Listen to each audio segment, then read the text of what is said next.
नमस्कार भैया जी। कैसे हो आप सभी लोग?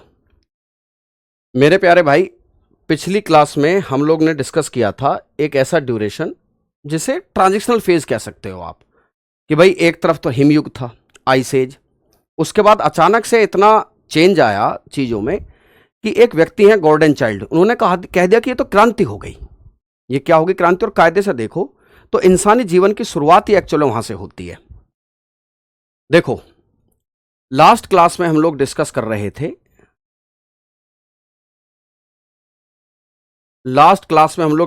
रहे थे, मध्य पाषाण काल।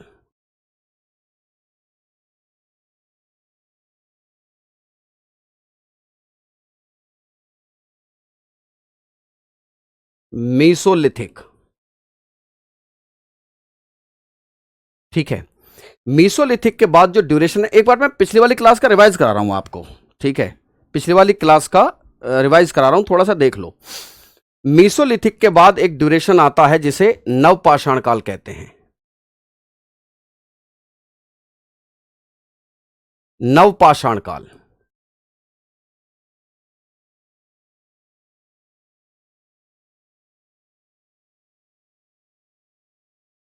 That is Neolithic age. मेरे प्यारे भाई, ये इतना इंपॉर्टेंट टाइम पीरियड है कि लोगों ने कहा कि ये क्रांति का काल है। ठीक है, ये किसका काल है? इसे क्रांति के काल की संज्ञा दी गई है। नवपाषाण काल, यही आज का हमारा टॉपिक है। और मध्य पाषाण काल को आप ये भी कह सकते हो कि ये एक संक्रमण का काल था।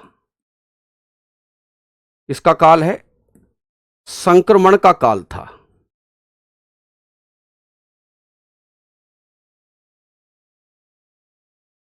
Transitional phase.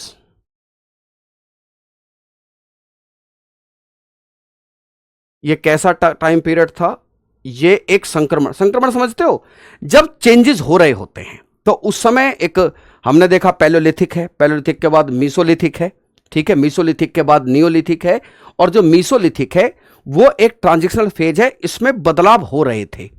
अब चेंजेस कंप्लीटली आप देखोगे, मतलब कहां दिखाई दिए चेंजेस, कहां आते हैं चेंजेस? आपको देखने को मिलेंगे नवपाषाण काल में। कहां देखने को मिलेंगे? नवपाषाण काल में जो चेंजेस हो रहे थे, जिन चेंजेस का प्रोसेस स्टार्ट हुआ, वो फुल दिखाई देने लगे नियोलिथिक एज में। और नियोलिथिक एज की खास बात इसलिए रही कि लोगों ने इसको क्रांति का काल कहा।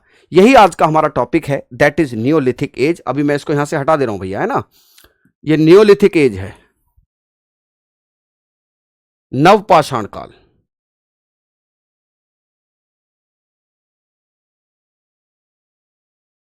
नवपाषाण काल।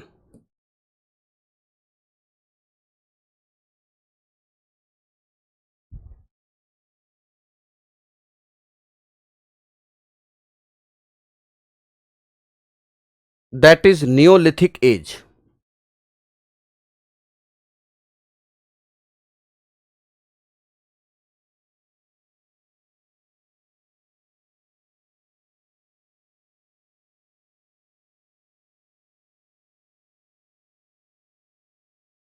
नवपाषाण काल।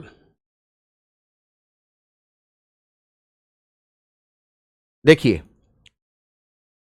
इस काल को इस काल को जो गार्डियन चाइल्ड हैं, एक मिनट मैं आपको सारी बातें बता रहा हूं, पहले ध्यान से समझना कि इस काल को किसने क्या क्या कहा है। सॉरी, इस काल को गार्डियन चाइल्ड ने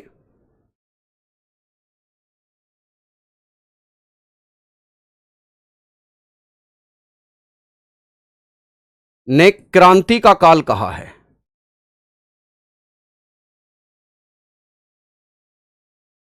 क्रांति का काल कहा है।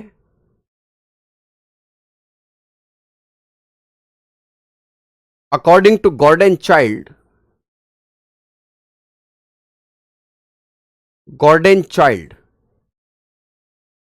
It was the time of revolution. आप पता रेवोल्यूशन समझते हो तुम? रेवोल्यूशन का मतलब होता है कि जब सब कुछ बदल गया। रेवोल्यूशन का मतलब ही होता है जब सब कुछ बदल गया है, अचानक से इतनी बड़ी चेंजेस आ गए कि जिनका मतलब लोगों को अनुमान नहीं है। अरे ये तो क्रांति हो गई है, जैसे कहना कि अरे ये तो क्रांति हो गई भैया। इट वॉज द ड्यूरेशन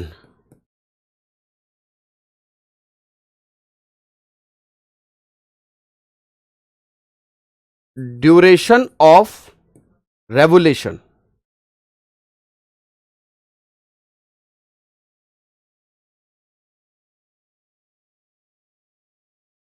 ठीक है, ये किसका काल है?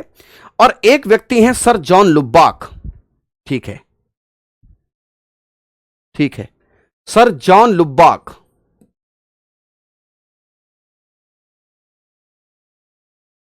सर जॉन लुबाक ने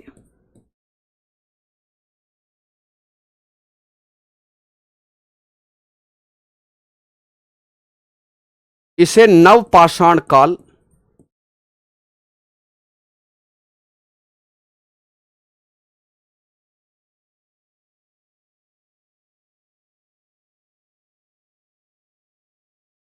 ठीक है, जो सर जॉन लुबाक हैं, सर जॉन लुबाक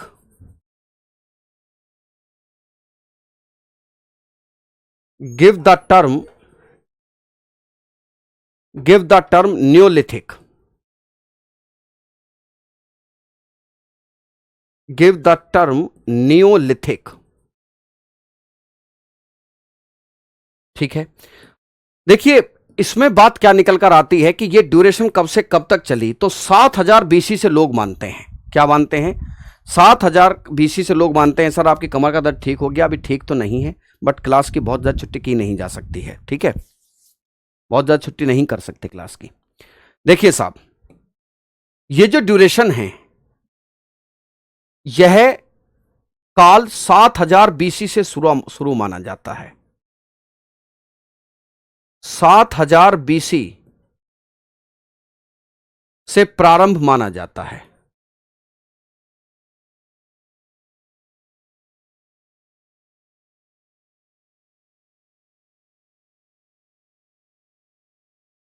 इट स्टार्ट्स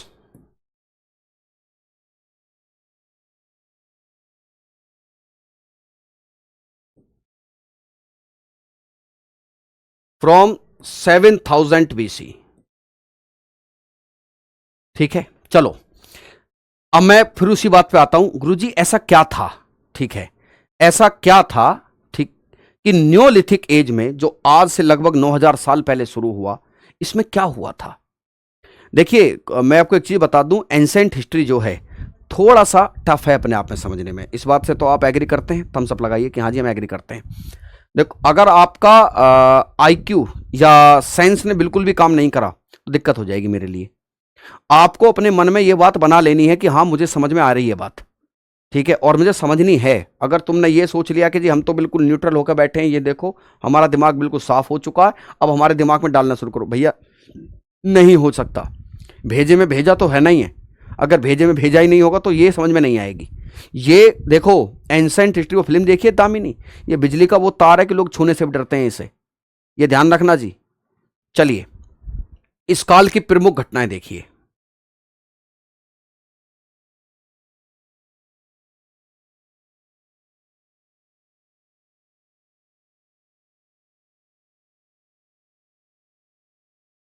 इस काल की प्रमुख घटनाएं,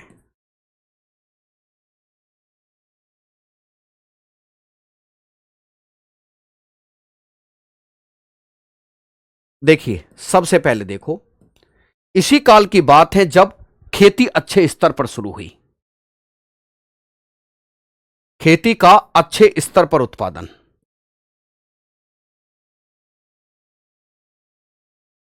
खेती का अच्छे स्तर पर प्रारंभ,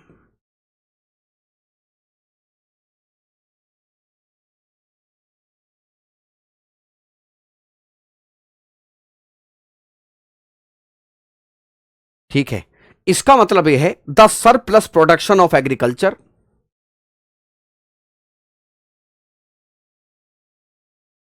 surplus production of agriculture,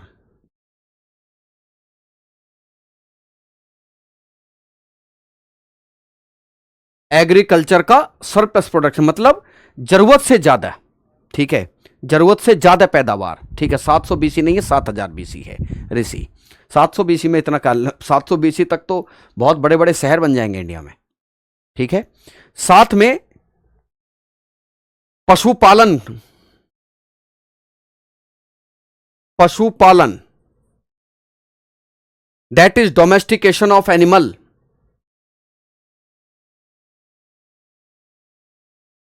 domestication of animal शुरू हुआ।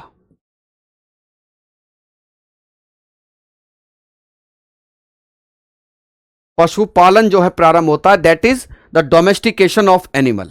ठीक है, ठीक है, चलिए आगे देखिए। पहिए की खोज,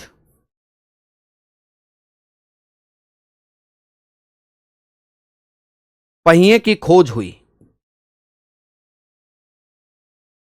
चाक की खोज,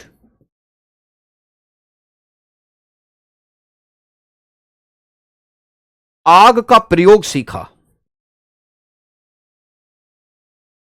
आग का प्रयोग, और तांबे की खोज हुई। तांबे की खोज हुई। इन सब बातों को जरा इंग्लिश में लिखिए। The discovery of wheel,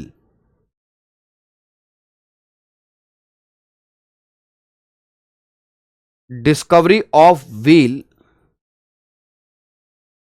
the discovery of pottery wheel,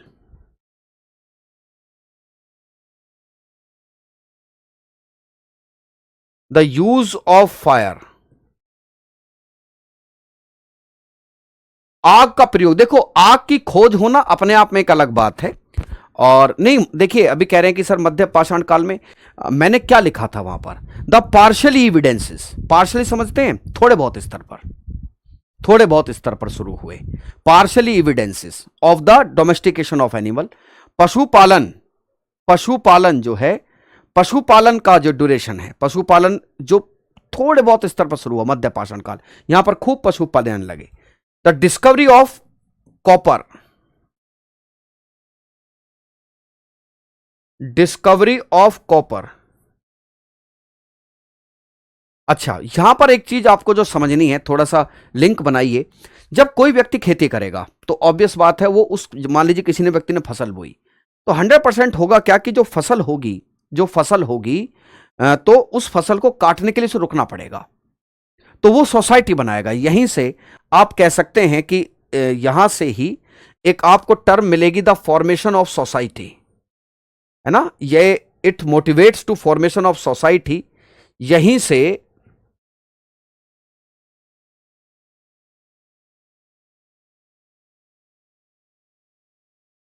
यहीं से समाज का निर्माण,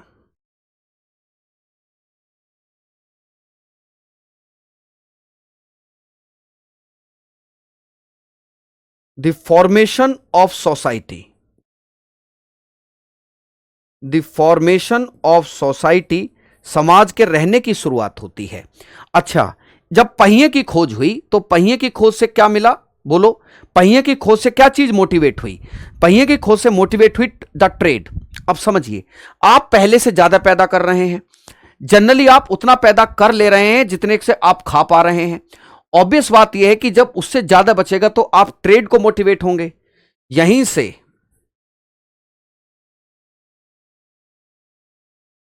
व्यापार प्रारंभ हुआ।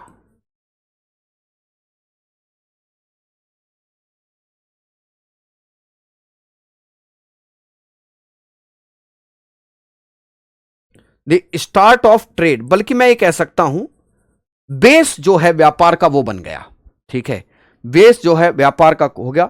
तांबे की खोज, देखिए, the first metal discovered by the human being, इंसान के द्वारा खोजी जाने वाली पहली धातु। The first metal, the first metal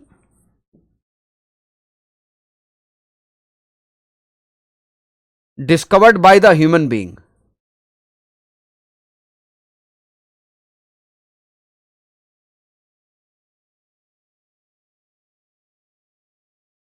इंसान के द्वारा खोजी गई पहली धातु है। अच्छा, अब आप लोग बोलेंगे तांबा आ गया, अब तो तांबा आ गया। क्या पत्थर खत्म हो गए? नहीं, पत्थर के साथ तांबा। अभी जो एक बच्चा हमारे लिख रहे हैं, है ना, ठीक है, कि जो पत्थर के साथ क्या प्रयोग हुआ? तांबा प्रयोग हुआ। जब पत्थर के साथ तांबा प्रयोग हुआ तो ताम्र पाषाण काल शुरू हुआ, दैट इज चैल्कोलिथिक एज। क्या होता है? Chalcolithic age. ठीक है, देखो यहां याद रखिएगा कि अब जो तांबा जो खोजा गया है, क्योंकि तांबे के साथ तांबा प्लस पत्थर एक साथ प्रयोग हुआ, इसे ताम्र पाषाण कहते हैं। क्या कहते हैं? ताम्र पाषाण, दैट इज चैल्कोलिथिक एज। तो कुछ समय जो अब जो न्योलिथिक एज के बाद जो कुछ लोग रहेंगे, गुरुजी हमें एक बात नहीं समझ में आ रही है। मैंने कि क्या? गुरुजी आप बता रहे हो ये नवपाषाण काल चल रहा है। मैंने कि हाँ चल रहा है। इसके बाद क्या? देखिए ऐसा है दादा, नवपाषाण काल, यहां समझो थोड़ा सा, नवपाषाण काल। अच्छा सर ये तो बात समझ में आई, ये तो न्योलिथिक एज है। मैंने कि जी है, ओके। आप कह रहे हो कि न्योलिथिक एज के बाद चैल्कोलिथिक एज आया। मैंने कि हां आया। क्या सिंधु घाटी सभ्यता नहीं आई थी इसके बाद? That's the point. यही पूरी कहानी का क्लू है, यही पूरी कहानी का क्लू है। जो न्योलिथिक एज है, इसके बाद हम जिस चीज को एकदम से पढ़ना चाहते हैं वो है सिंधु घाटी की सभ्यता। सिंधु घाटी की सभ्यता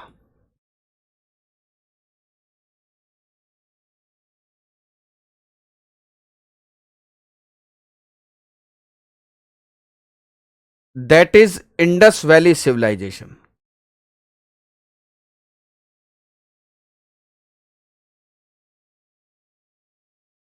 देखिए साहब, सिंधु घाटी की सभ्यता, एक मिनट अब ध्यान से समझो। नवपाषाण काल, तांबा शुरू हो गया प्रयोग होना। एक बात सोचिए, इज इट पॉसिबल कि एक स्पॉन्टेनियस विस्फोट हुआ, हड़प्पा मोहनजोदड़ो आ गए? नहीं, संभव नहीं है सर। हम आज भी देखते हैं गुरुजी कि पहले गांव होते हैं, गांव से व्यापार होता है, फिर कस्बा बनता है, फिर नगर बनते हैं, फिर महानगर बनते हैं। मैंने कि हां, यानी कि एक प्रोसेस चलता है। क्या चलता है? एक प्रोसेस। ये न्योलिथिक एज ही तो था जिसमें ये सब प्रोसेस होने शुरू हुए। खेती, जरूरत से ज्यादा, पशुपालन, समाज, ये सब इकट्ठा रहना शुरू हुए। और यहीं से क्या शुरू हुआ? It was the start of urbanisation. मैं ये कह सकता हूं कि न्योलिथिक एज से एक नगरीकरण की नींव पड़ी। It was the start of the first urban revolution. धीरे धीरे आज जो गांव हैं, लोग इकट्ठा रहना शुरू कर रहे हैं, व्यापार करेंगे, कस्बे बनेंगे, नगर बनेंगे, महानगर, और एक दिन इतने बड़े महानगर हो जाएंगे कि हड़प्पा, मोहनजोदड़ो, चनहुदड़ो, कालीबंगा, राखीगढ़ी, बनवाली, लोथल, धोलावीरा, ये नगर दिखाई देंगे। क्या यह संभव है कि अचानक से ये नगर आए हों? नहीं, ये नगर इंडिया में एक डेवलपमेंट के बाद बने। आज भी ऐसा ही होता है। तो ये जो डेवलपमेंट चल रहा था, जहां से हम यहां आए, जो नगरीय सभ्यता थी, इस बीच में हम कुछ ताम्र पाषाणिक संस्कृतियां भी मौजूद थीं। इस बीच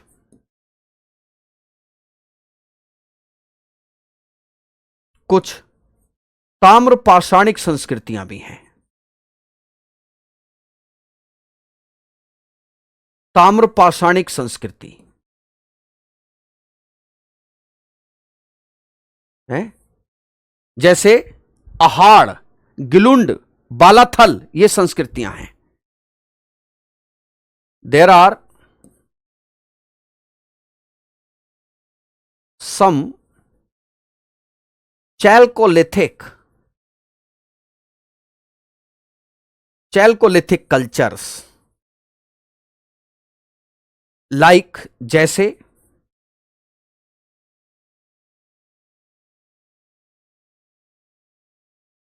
अहाड़, गिलुंद, बालाथल, ये सब राजस्थान में देखने को मिलेंगी।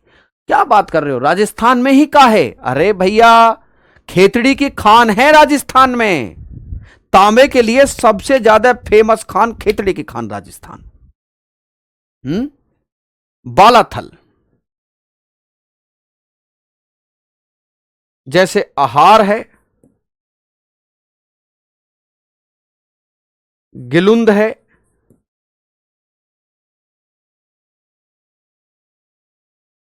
बालाथल, ये कहां पड़ती हैं? ये राजस्थान की संस्कृतियां हैं। कहां पड़ती हैं? राजस्थान में।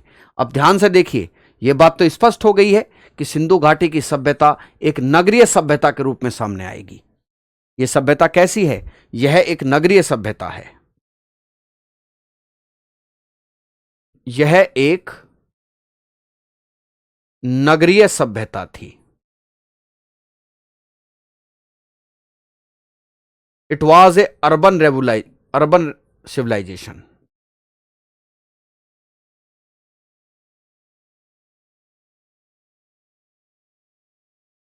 ए अर्बन सिविलाइजेशन। और शहर ही इस सभ्यता की पहचान है। एक मिनट, एक पॉइंट और लिख लीजिए। मैं आपको एक चीज और बता दूं बेटा, मैं सुनो, मैं लिखना तो मैं यहां चाहता था, ठीक है, मैं लिखना तो यहां चाहता था, बट मैं इसको यहां लिख रहा हूं, आप इसके नीचे ही लिखिएगा, ठीक है। अंकित जी, हम थोड़ा सा अपने कमर दर्द से परेशान है, आपको मेंशन भी किया होगा लोगों ने। हम कमर दर्द से परेशान हैं और बहुत ज़्यादा परेशान हैं, ठीक है। और हमें रेस्ट बताया, बट हम रेस्ट कर नहीं रहे हैं। मैंने आपको क्लास अगर यूट्यूब पर करते होंगे तो आपको भी ये बात पता होगी कि मैं कमर दर्द से थोड़ा सा परेशान हूँ। जो बच्चे कमेंट कर रहे हैं मैं उनको उत्तर दे दूँ। मुझे कंप्लीट बेड रेस्ट बताया हुआ, बट मैं फिर भी कोशिश करता हूँ कि जब मेरा दर्द नहीं है तो मैं क्लास लूँ।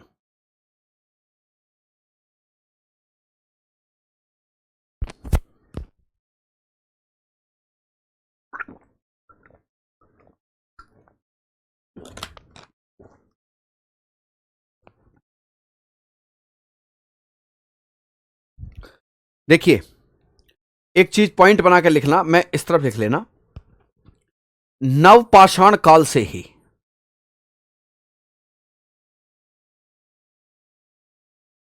नवपाषाण काल से ही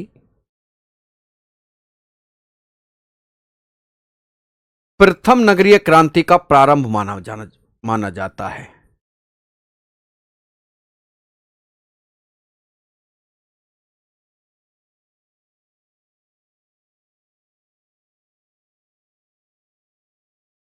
का प्रारंभ माना जाता है।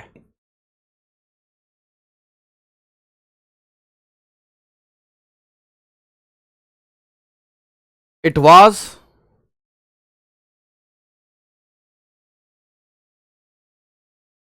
The first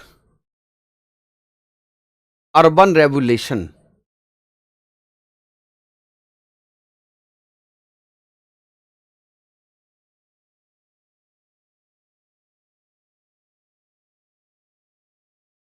from neolithic age.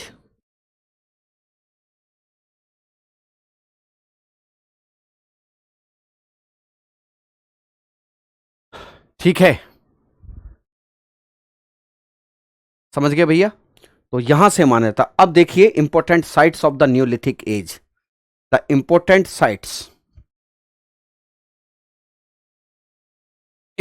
Sites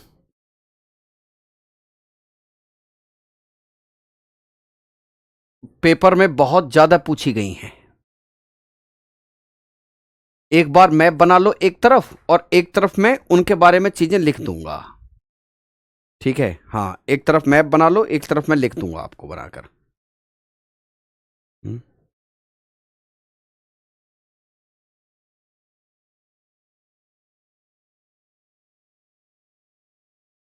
चलिए साहब,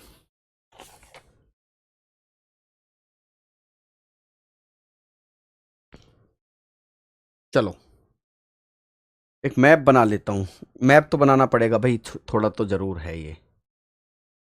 थोड़ा सा नीचे बना लूँ ताकि मैं लिख पाऊँ, ये बोर्ड मुझसे ज़्यादा ऊंचा हो रहा है।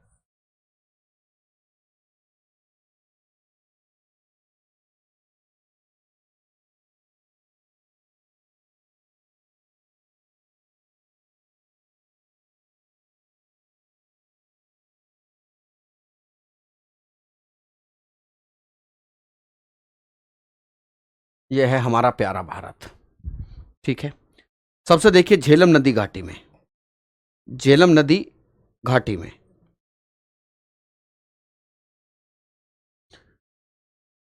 मैं जो लिख रहा हूं उसको देखिएगा।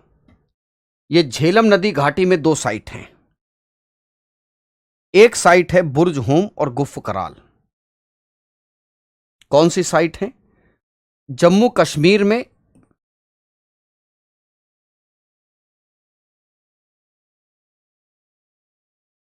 झेलम नदी घाटी कौन सी है? एक तो है बुर्ज होम,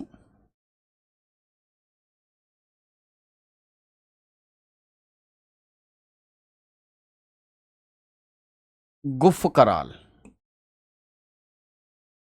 ठीक है, अब इनके बारे में थोड़ा देख लो।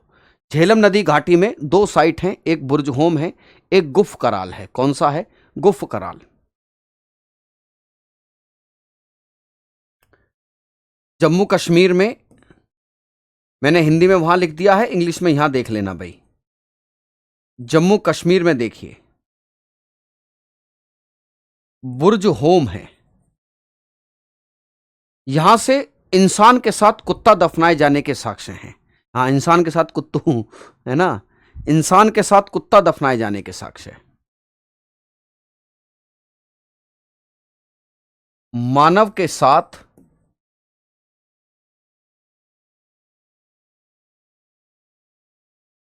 कुत्ता दफनाए जाने के साक्ष्य हैं। The dog buried with the human.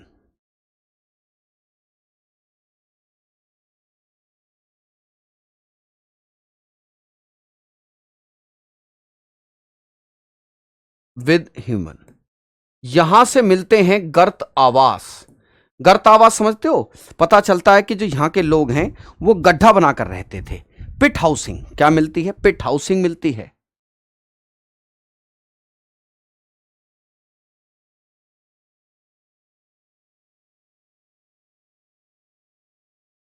गर्त आवास, इसको इंग्लिश में लिख लीजिए पिट हाउसिंग। पिट हाउस। और एक दूसरा है गुफ कराल। गुफ कराल है। गुफ कराल शब्द का अर्थ होता है कुम्हार की गुफा। क्या होता है? गुफ कराल शब्द का अर्थ ही होता है कुम्हार की गुफा। The cave of a pottery maker.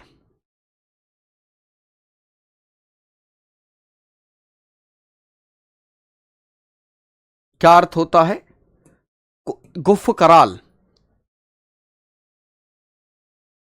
इसका अर्थ होता है कुम्हार की गुफा।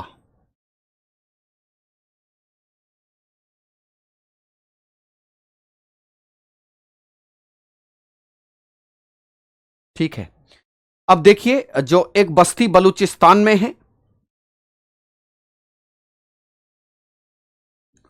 बलूचिस्तान में है, बस्ती का नाम मेहरगढ़ है।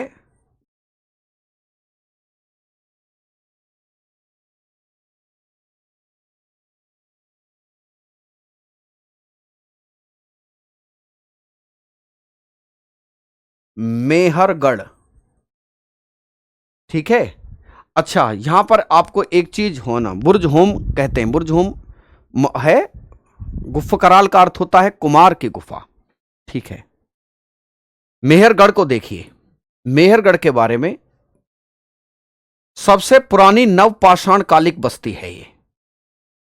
इससे पुरानी नियोलिथिक जमाने की कोई बस्ती नहीं है। सबसे पुरानी नवपाषाण कालिक बस्ती। बोर्ड के पीछे नहीं है, थोड़ा सा कट गया। बुर्ज होम सबसे पुरानी नवपाषाण कालिक बस्ती। सबसे पुरानी नवपाषाण कालिक बस्ती।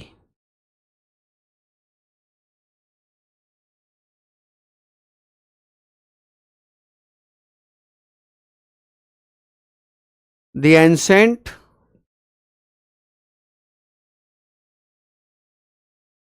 Neolithic colony.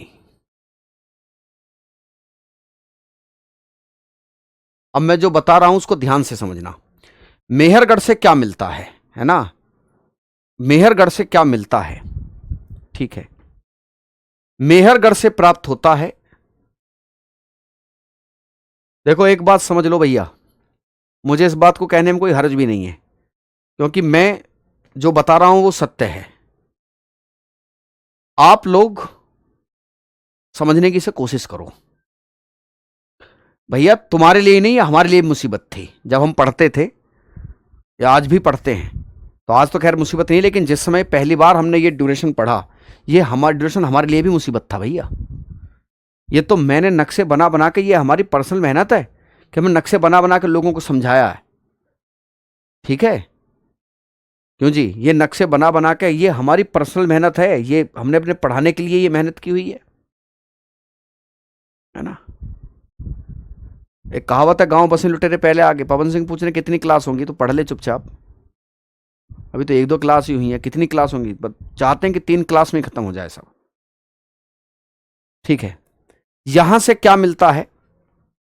सबसे पुराने मिट्टी के बर्तन।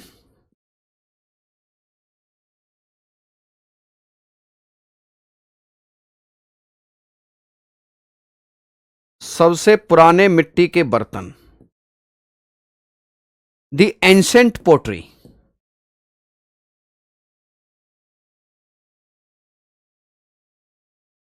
The ancient evidence of pottery.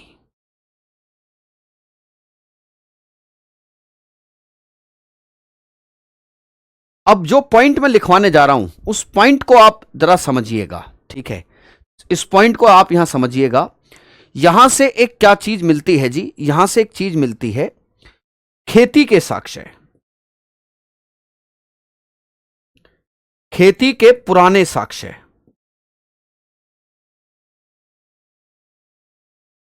The ancient evidence of agriculture, है ना? क्या मिलते हैं? Ancient evidence of agriculture.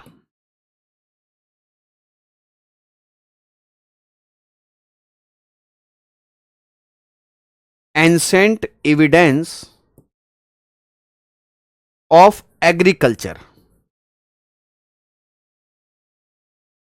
अब मैं एक बात है जो आपको बताना चाहता हूं।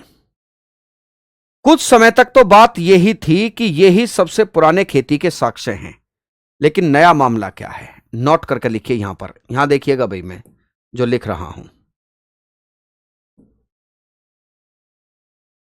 देखिए। जो मॉडर्न रिसर्च है, मॉडर्न रिसर्च जो है वो ये कहती हैं कि उत्तर प्रदेश के, ये कट तो नहीं रहा, ये कट तो नहीं रहा है बोर्ड? ठीक है, देखिए, मॉडर्न रिसर्च ये कहती हैं, जो आधुनिक अनुसंधान है, आधुनिक कहती हैं कि सबसे पुराने खेती के साक्ष्य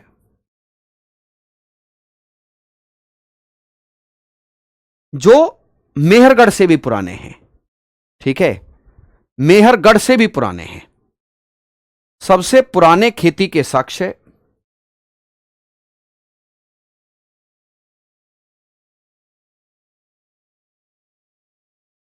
लहुरा देव से मिलते हैं।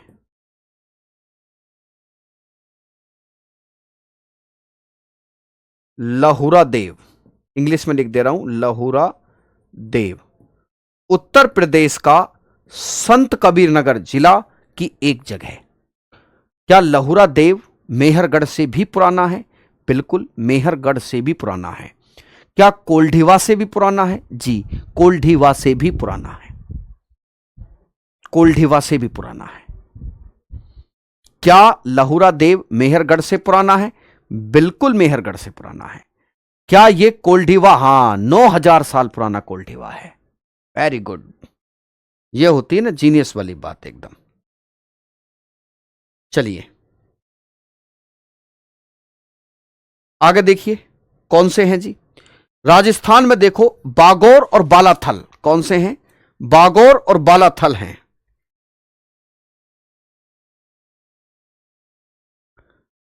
राजस्थान में देखो, राजस्थान में बागौर और बालाथल।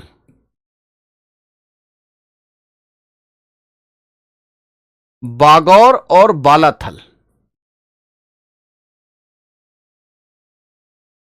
देखिए विंध्य क्षेत्र में, देखिए ये विंध्य रेंजेस की पहाड़ियां हैं, इस तरीके से देखो, ये विंध्य क्षेत्र में देखिए आप,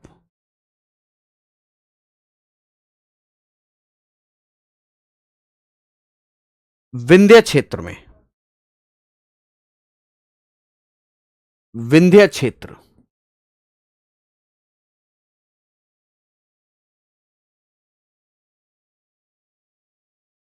विंध्य रीजन।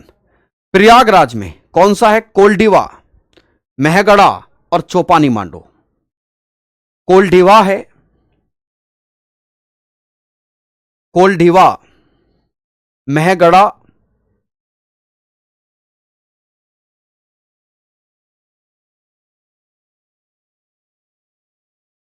महगढ़ा, चोपानी मांडो।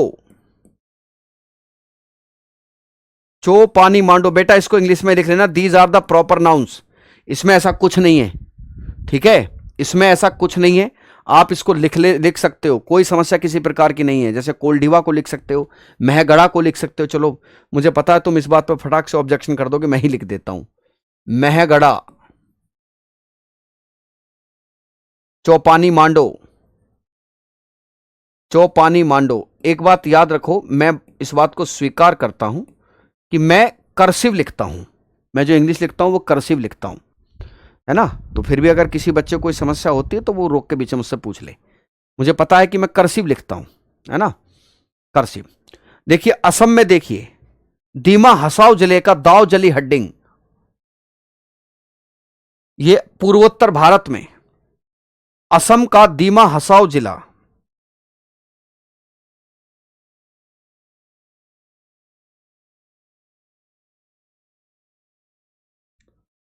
असम का दीमा हसाओ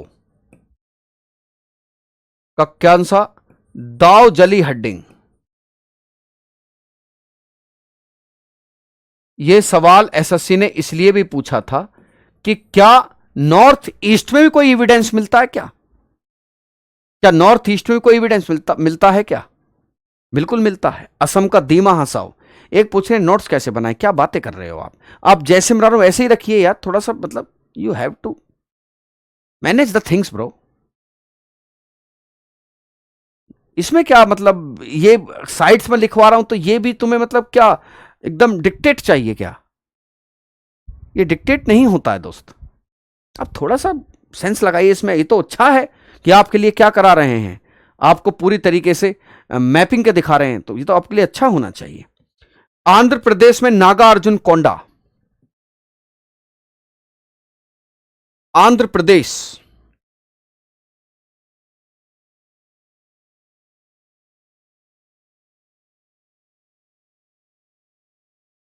नागा अर्जुन कोंडा।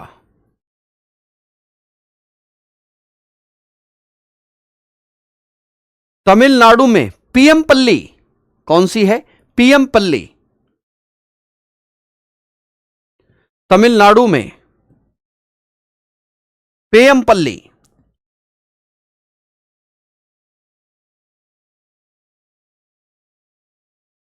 तमिलनाडु में पीएम पल्ली।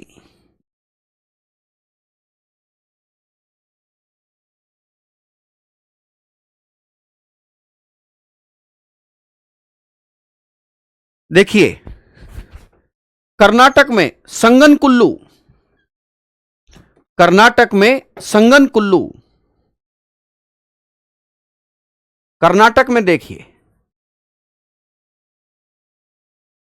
देखिए कर्नाटक में, कर्नाटक में संगनकुल्लू,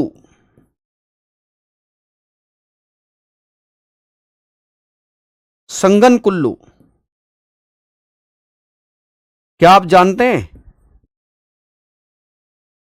संगनकुल्लू क्यों फेमस है? लिंग सुंगुर, लिंग सुंगुर, अच्छा मुझे बताओ लिंग सुंगुर क्यों फेमस है? मैं एक चीज मैं लिखवा दूं, मेरे वहां याद नहीं रहा है कि जो लिंग सुंगुर है, न्यूलिथिक टाइम पीरियड का जो पहला पत्थर पाया गया, हालांकि न्यूलिथिक टाइम पीरियड के जो पत्थर हैं, वो जो पाषाण हैं, जो मतलब पाषाण उपकरण हैं, वो हथौड़े टाइप के हैं। किस टाइप के हैं? हथौड़े टाइप के। तो याद रखिएगा कि सबसे पहला न्यूलिथिक एज का जो पत्थर मिला, न्यूलिथिक एज का जो स्टोन टूल मिला, वो लिंग सुंगुर से ही मिला था। इसको कहीं आप मेंशन कर लीजिए अपनी कॉपी में कि न्यूलिथिक एज का सबसे पहले स्टोन टूल लिंग सुंगुर से मिला था।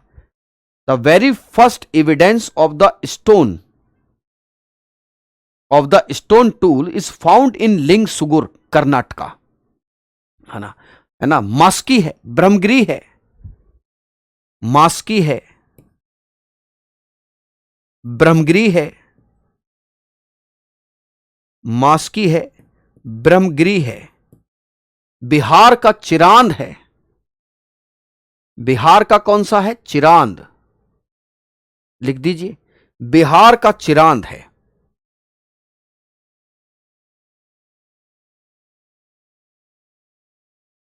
बिहार का चिरांद है भैया, ठीक है।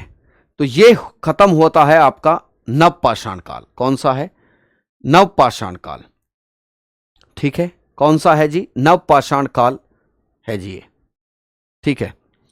चलिए, इसके बाद जो क्लास होगी वो कौन सी होगी? सिंधु घाटी सभ्यता की, और वो क्लास आपकी कल होगी, ठीक है भैया। धन्यवाद।